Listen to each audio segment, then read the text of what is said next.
So I got a really great response on my recent video on the Kelly Snatch or reverse swing. And by really great response, I mean I saw a lot of people saying, hey, I've tried these are really great, or I'm going to try that. And that's exactly what I'm looking for.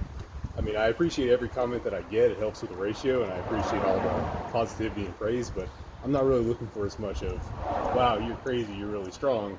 I'm more like, oh, wow, that's a cool technique. I want to try it myself. That's what I'm really going for, because ultimately, that's how I make this more than just me lifting weights. I want to share a lot of the techniques that I found really useful with you guys, so you can try them too. And I mean, that's ultimately much more important than just me lifting weights. So I wanted to make a video on the Kelly Snatch, or the reverse swing as it's sometimes called. So first, some caveats.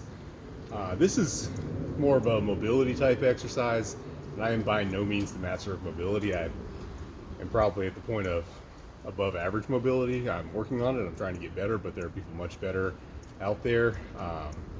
So I would defer to people like James Fuller or Lucas Aaron, folks that are actually good at the mobility stuff. I want to put out my opinions on this in the hopes that that it helps people, but ultimately I'm not really the most mobile guy, and I'm also not a coach. I'm just an enthusiast that has figured out what works for me. I'm not super experienced in training a lot of other people, so obviously the coach who trains a lot of people is going to be a better source of information than the athlete that maybe pushes a certain lift farther than most other people do. All that being said, there's some value in my perspective too.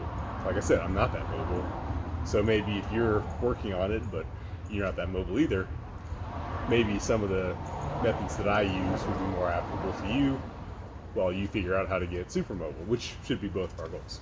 Okay, let me get started. Okay, so obviously you're going to stand in front of the bar. Now I like to get a wider stance. That may be kind of a mobility crutch maybe to help me get in the position I need to. I find that the wider stance helps me kind of get under the bar, get my torso down here. It's possible that wouldn't be useful or necessary if I had better mobility, but for right now, I find that's what I need to do. And I've looked at the picture of John Grimmett back in the day doing it, and he seems to have pretty much the stance that I do. You don't have to worry about losing the explosiveness with a wider stance because this isn't really that heavy an exercise. I mean, nobody goes very heavy on this. I haven't seen anyone go heavier than what I've done, which is still relatively lightweight. Now, I like to use an underhanded grip. I think probably the default is going to be an overhand grip, but again, the picture that I saw of John Grimmett, he's using the underhanded. Use whichever one works for you.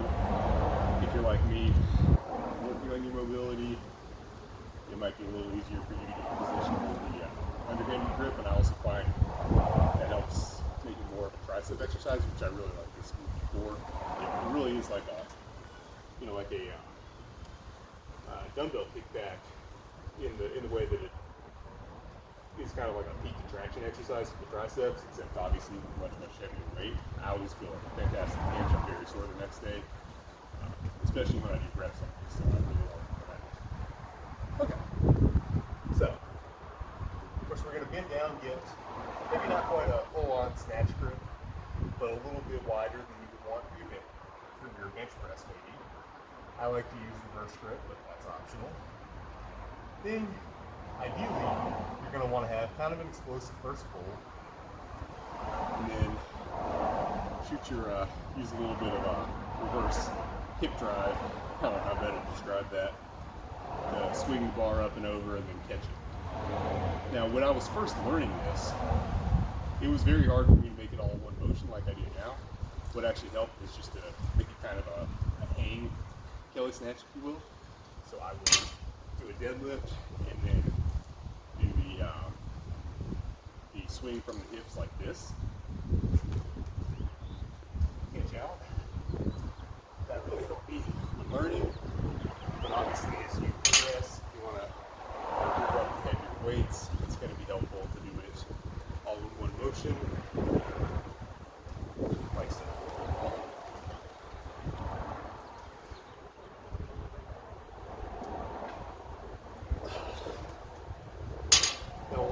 concerned that the bar is going to keep traveling forward, wrench your shoulders out of position, or doing something, cause some kind of calamity like that. I've never found that to be the case. Basically, if I miss the Kelly snatch, it looks like this.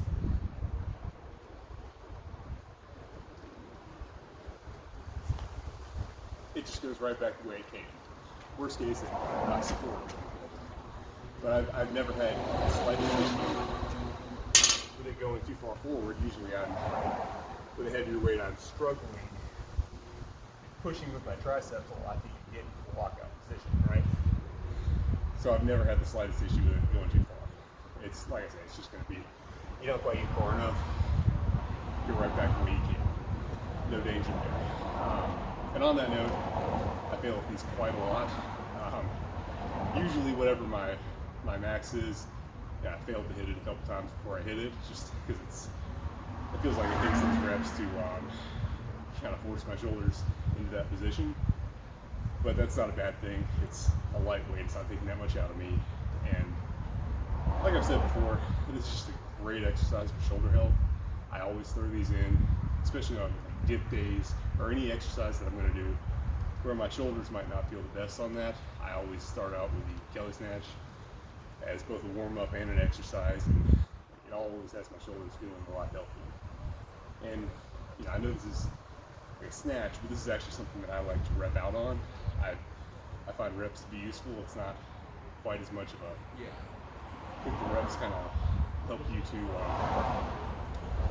just really get into that stretch. You get more mobile as you go.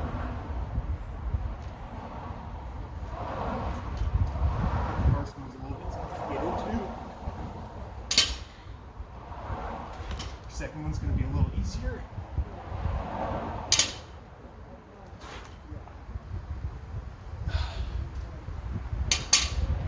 Until, of course, you also stay. So that's about that. Thanks for watching, and if there's any other exercises you want me to do a little tutorial on, I'd be happy to help.